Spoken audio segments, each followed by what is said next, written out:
여러분 안녕하세요. 저희는 퍼펙트 플라이트의 이자영, 김연지 강사입니다. 네, 자 오늘의 주제는 우리 학생들이 굉장히 많이 궁금해하는 그리고 또 저희에게 많이 물어보죠. 바로 오픈데이를 언제 가면 좋을까요? 에 대한 주제입니다. 네.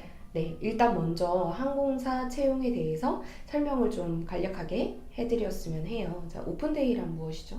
네, 우선 오픈데이라고 하면은 크게 두 가지로 생각해 보실 수 있어요. 오픈데이 그리고 조금 더 다른 어세스먼트 데이, 이렇게 외국 항공사에서 첫 면접 단계가 진행된다고 생각하시면 되는데, 오픈데이 같은 경우는 내가 뭐 서류 합격을 하지 않고도 약간 워크인 인터뷰라고도 하죠. 바로 내가 이력서를 들고 면접관에 가서 만나서 인터뷰를 할 수 있는 그런 종류의 면접을 말하고, 그리고 어세스먼트 데이라고 하면은 이미 서류 지원을 합니다. 서류 네. 지원을 하고 합격한 사람, 인비테이션을 받은 사람에 한해서 참가할 수 있는 현지 면접이라고 생각하시면 됩니다. 네, 지금 채용이 진행되고 있는 에미레이츠 항공이라던가 항공항공 둘 다 지금 어세스먼트 데이로 지금 그렇죠. 진행이 되고 있죠. 단지 뭐 싱가포르 항공이나 홍콩항공이나 뭐 다른 홍콩 계열 항공사들 같은 경우는 이렇게 어세스먼트 데이로 진행을 할 때 일단 초대장을 받으신 분들에 한해서 한국에서 채용이 진행된다는 점 먼저 저희가 알려드리고 싶습니다. 네. 네, 그래서 이제 학생들이 가장 많이 물어보는 게 대체 오픈데이를 언제 가면 좋을까요? 이렇게 말을 좀 많이 하세요. 그죠? 마음이 네. 아무래도 급하다 보니까 그렇죠. 되도록이면 빠른 결과를 좀 보고 싶어서 이렇게 물어보는 건데 선생님 생각에는 오픈데이는 언제 가는 게 좋을까요? 우선 저는 크게 두 가지를 생각해 봐야 한다고 말씀을 드리고 싶어요. 예를 들어 한국에서 열리는 채용 같은 경우는 당연히 한국 승무원을 뽑고자 하기 때문에, 물론 기회가 닿는다면 자기가 준비가 돼 있다면 가면 되지만, 학생들이 많이 물어보는 경우가 가까운 해외, 대만, 일본, 홍콩 이런 곳에서 오픈데이가 열릴 때 갈지 말지. 왜냐면 그 시간 투자 그리고 비용 투자가 들어가는 부분이기 때문에 네. 좀 생각해 볼 필요가 있을 거예요. 네. 근데 우선적으로는 사실 그 항공사가 한국인 승무원을 채용 중인지 아닌지, 그 점을 좀 정보를 빨리 파악을 하고 결정을 해야 될 것 같아요. 맞아요. 저 같은 경우도 두 가지 케이스가 있었어요. 오픈데이를 예전에 카타르 항공을 말레이시아에서 본 적이 있었고, 네네.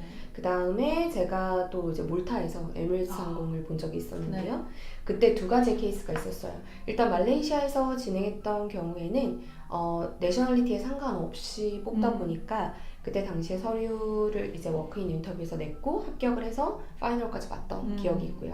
그리고 몰타에서 봤을 때는 실제로 그때 당시에 에미레이츠에서 한국 채용을 진행하지도 않고 있을 때였고, 또 한국인이 굉장히 이제 좀 막혔다 이런 얘기가 들릴 정도로 한국인들이 채용에 합격했다라는 소식이 되게 좀 많이 안 들릴 때였어요. 그랬는데 저는 사실 오픈데이라는 기회를 잡기 위해서 그래서 한국인 지원자들이 좀 많이 없는 곳에 가서 일부러 전략적으로 도전을 했었는데 그때 당시에는 뭐 카타르 경력도 있었고 하니까 좀 회사를 옮기고 싶어서 그렇게 도전을 했었는데, 그때 당시에 제가 1차 면접을 보기는 했지만 면접관이 저한테 했던 말은 미안해, 우리 한국인을 지금 뽑고 있지 않아. 굉장히 솔직하게 말을 했었네요. 그렇게 좀 말을 했던 경우가 있어가지고 실제로 그런 부분을 좀 파악하기는 실제 어려우실 수는 있어요. 왜냐면 뭐 항공사에 직접 대놓고 물어볼 수도 없는 거고 하니까. 그런데 그래도 이제 최근에 뭐 뉴스들이나 혹은 뭐 최근에 이제 뭐 이렇게 학생들이 실제로 면접을 보러 다니니까 그렇게 다니면서 듣는 소문에 의하자면 아무래도 이제 오픈데이를 직접적으로 에미레이츠나 이런 데는 지금 당장 가기에는 조금 어려운 상황인 것 같죠. 네, 같습니다.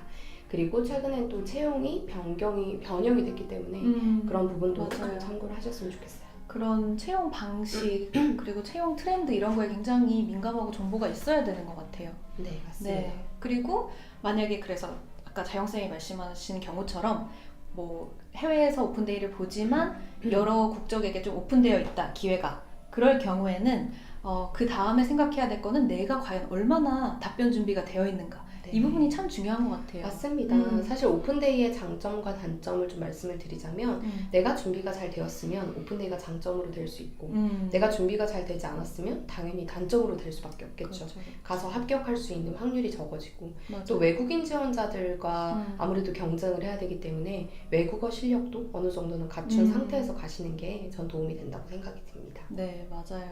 그래서 답변 준비라고 하면은 보통 크게 한 대여섯 가지 파트로 나눌 수가 있겠죠. 뭐 자기소개, 그리고 지원 동기, 일 경험, 뭐 혹은 학력에 관한 것들, 이런 정해져 있는 사실은 카테고리와 파트가 있는데 이거를 다 준비를 해야 돼요. 왜냐하면 오픈데이에 간다는 말은 내가 최종 면접까지 가서 합격을 하고자 하는 거기 때문에. 그렇죠. 그런데 최종 면접은 거의 진짜 그 모든 파트들을 다 커버하고 그 준비가 다 되어 있어야 하고 운에 기대기가 어려워요. 사실 그렇습니다. 외항사 면접은 운에 기대어서 하기에는 조금 무리수가 있죠. 그렇죠. 네.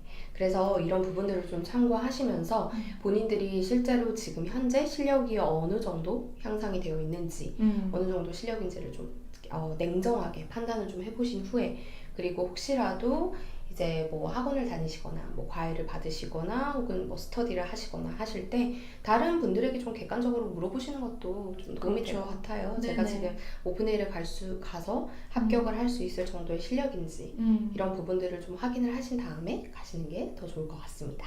네. 네, 그러면 오늘 질문은 이것으로 마치도록 하겠습니다. 네. 네, 여러분 감사합니다. 감사합니다.